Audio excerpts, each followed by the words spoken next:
to fight it off. So you have to do something that is to the point of exhaustion. How about a trampoline? No, doesn't No? seem to do it. No, it seems punching seems to be even the best.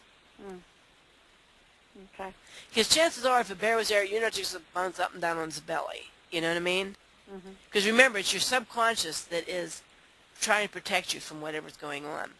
So if you punch something out until you're exhausted, your subconscious figures that whatever you was given the stress is dead, and it will stop producing adrenaline. Wow, so you can lie to others, but you can't lie to yourself. Yeah, your subconscious, yep. There are other things that weaken the myelin sheathing.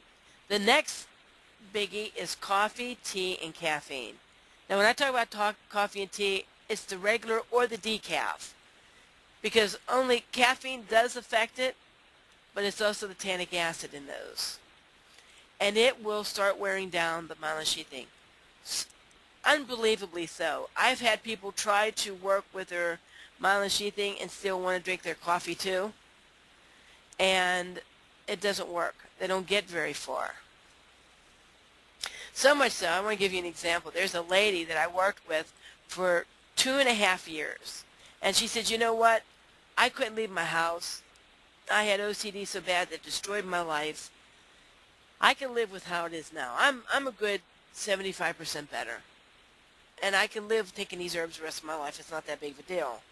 I said, yeah, but you're missing it. It is a big deal. We need to get it to the point that you are totally symptom-free, because then you know that your nervous system is totally healed or close to it. I said, so let's go over everything you do. I said, I asked her about her herbs, and indeed she took her herbs well. Her cholesterol was at least 200, which I think is what it should be. Her HDL was a nice number. Then I said, do you drink coffee, tea, or caffeine? And she said, no. Well, not really. I said, okay, explain not really to me. She said, I make coffee for my husband, and he likes cream in it. So I pour cream, and I put it back in the refrigerator, and sometimes the coffee is pretty high that I'm afraid I might spill it as I take it over the table to him. So I may just sip, not even a whole mouthful, just sip it enough that it won't spill as I take it over. And she said, but I only do that once, twice, at the very most 3 times in a week. I try not to do that. It's really rare. And I said, well, what I suggest you do is to try to make sure that you never do that at all. And she did, and she had more results in the last 6 months than she did in the 2.5 years before. So it's extremely important to make sure that Not even a teaspoon. Not even a teaspoon. Right. Another thing, too, and it's probably for the rest of your life. I had another lady, totally symptom-free for 10 years.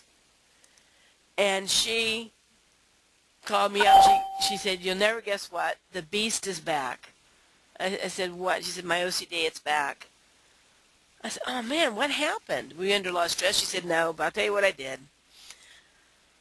I was symptom-free for the 10 years and doing really well. But when my son went to high school, or graduated high school, I started to go back to work. I started doing some book work for a tracking firm. And when I went there, the other people that were in the office would drink a cup of coffee.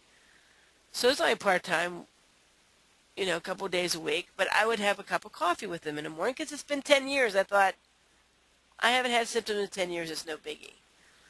She said in a matter of a couple of weeks, the OCD came back. So there's a good chance that not only will you have to give up coffee and tea and caffeine, but probably for the rest of your life. It's amazing that that affects it that much. Yeah, and it really does. I have yet, at least the people report to me, not all people report to me, but I haven't had anybody that sooner or later doesn't have to give up the coffee and tea to get completely symptom-free.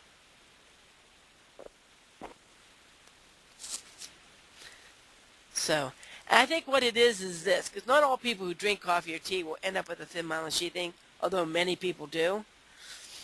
I think it's like, you know, if you injure your knee, it takes a lot of abuse the first time for you like to tear the cartilage in your knee. But even after it's been healed, that knee is always going to be weaker than it was before, and it takes less the second time. And I think yeah, people are more sensitive to the weather when they've had an injury like that. Well, I think it's weakened. Even though it's healed, it's weakened. And that's why some people can get away with drinking coffee and not having a thin myelin sheathing, and some people cannot. Another thing that is a biggie is a lack of fatty acids and lack of cholesterol. This one lady came to me, and I read her eyes, and I said, "What is your cholesterol level?" And because I saw that her brain was starting to look like it's starting to shrink, and she piped up all proud. She says, "Oh, the doctor said he wished he had my cholesterol. It's only 130, the total cholesterol."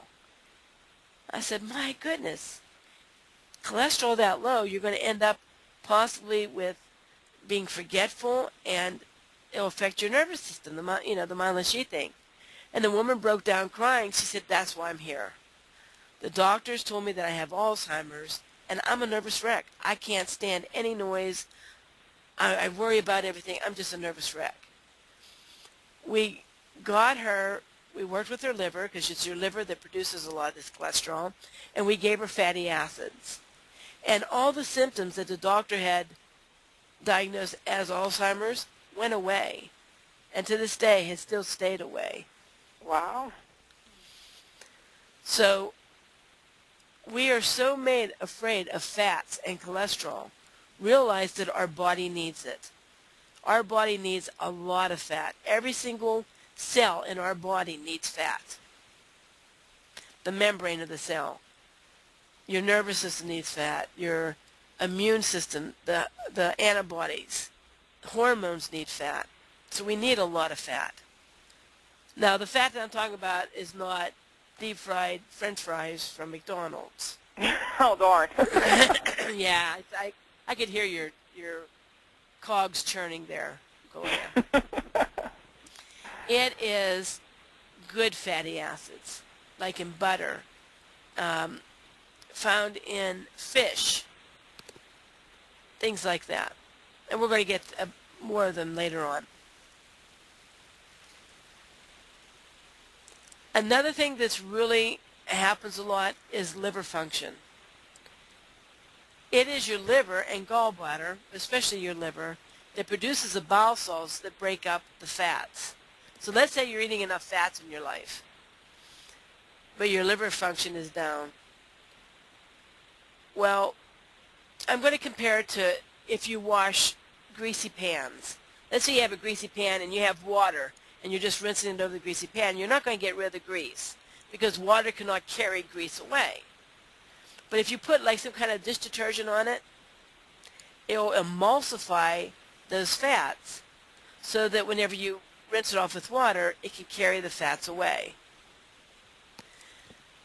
That is what the liver function does. It produces bile salts that act like detergent to fats. So if your liver is not producing that,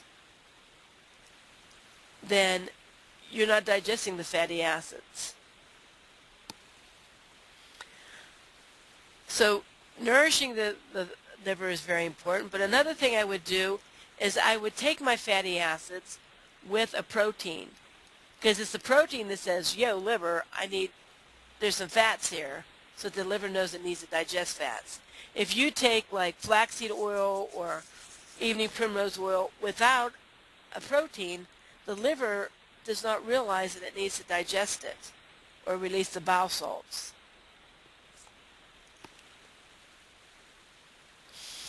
There are some minor things that